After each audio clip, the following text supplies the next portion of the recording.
Hi, it's Kevin Lebates here, and in the previous video I said I would talk a bit about the kinds of things that DAOs can do, because the most obvious use case is a DAO that is effectively a multi-sig wallet.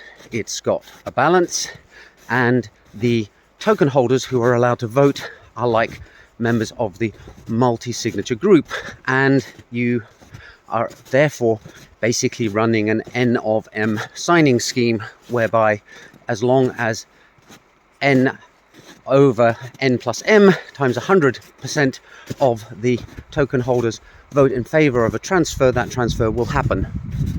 I just mentioned an equation, so I probably lost about half my viewers at that point, but it's basically just saying what percentage of the token holders need to vote. That's quorum voting. However, a DAO can provide its members with the opportunity to vote on all sorts of other things, provided they've been implemented in the smart contract. And one example would be actually changing the parameters and governance of the DAO itself. So that is, if a DAO has the right functionality, then the members can vote on, for example, increasing the quorum or decreasing the quorum required in order to pass voting, which is something you can't do with a multi-sig wallet after the fact normally. Another application would be for a DAO to become the owner of another contract. So it could be made owner of, for example, a decentralized exchange.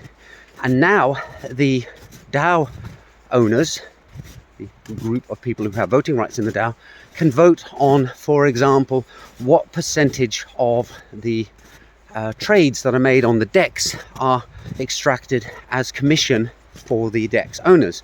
And the DEX owner is, of course, the DAO. So it kind of gives a group of people control over a second smart contract through a first contract in hopefully a more fair and democratic manner.